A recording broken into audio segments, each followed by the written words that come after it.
কানাডার টরন্টো শহরে আমেরিকার কনসুলেট ভবনে বন্দুক হামলার ঘটনা ঘটেছে। পুলিশ জানিয়েছে মঙ্গলবার ভোরে এই ঘটনা ঘটে। এতে কেউ আহত হয়নি। টরন্টো পুলিশ জানায়, স্থানীয় সময় সকাল 5:29 তারা খবর পায় ইউনিভার্সিটি এভিনিউয়ের 361 নম্বর ভবনে গুলির ঘটনা ঘটেছে। পুলিশ ঘটনাস্থলে পৌঁছে ভবনের সামনে গুলির খোসা এবং ভবনের বাইরের অংশে ক্ষতির চিহ্ন দেখতে পায়। পুলিশের প্রাথমিক তদন্তে ধারণা করা হচ্ছে গুলিবর্ষণের ঘটনা ঘটে সম্ভবত ভোর 4:29 দিকে। সাক্ষীদের তথ্য অনুযায়ী একটি সাদা হোন্ডা CR-V গাড়ি ডান্ডাস স্ট্রিট থেকে ইউনিভার্সিটি এভিনিউর দিকে আসে এবং কনসুলেট ভবনের সামনে থামে।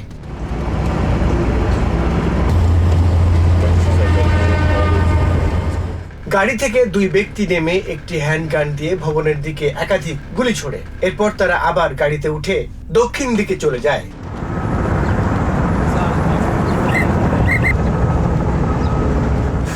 ঘটনার পরপরই পুলিশ কনসুলেটের আশপাশের এলাকা ঘিরে ফেলে এবং রাস্তার একটি অংশ বন্ধ করে দেয়। ফরেনসিক কর্মকর্তাদের ঘটনাস্থলে প্রমাণ সংগ্রহ করতে দেখা যায় এবং ভবনের সামনে ও আশেপাশের এলাকা বিস্তারিতভাবে তল্লাশি চালানো হয়। টরন্টো পুলিশের ডেপুটি চিফ ফ্র্যাঙ্ক বারেডো বলেছেন, এটি একটি অত্যন্ত গুরুতর ঘটনা এবং অপরাধীদের শনাক্ত করে আইনের আওতায় আনতে পুলিশ ব্যাপক তদন্ত চালাচ্ছে। তিনি জানান, তদন্ত এখনো প্রাথমিক পর্যায়ে রয়েছে এবং এই মামলার নেতৃত্ব দিচ্ছে পুলিশের ইন্টিগ্রেটেড গান অ্যান্ড গ্যাং টাস্ক ফোর্স। একই সঙ্গে বৃহত্তর টরন্টো এলাকার বিভিন্ন পুলিশ সংস্থা এবং ফেডারেল কর্তৃপক্ষের সঙ্গে সমন্বয় করে তদন্ত চালানো হচ্ছে।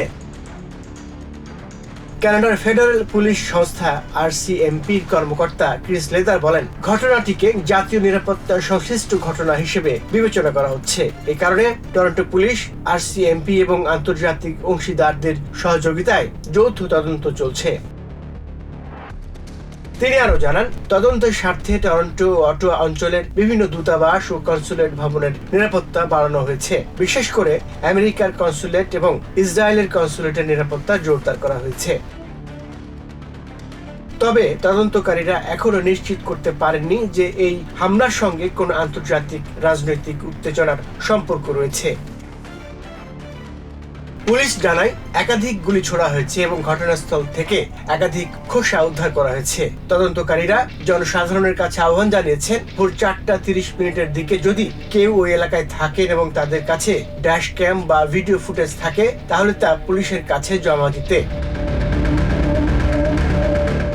Rana Raihan, TVN24 news desk. New York থেকে সম্প্রচারিত TVN24 টেলিভিশন বিশ্বজুড়ে বাঙালির কণ্ঠস্বর।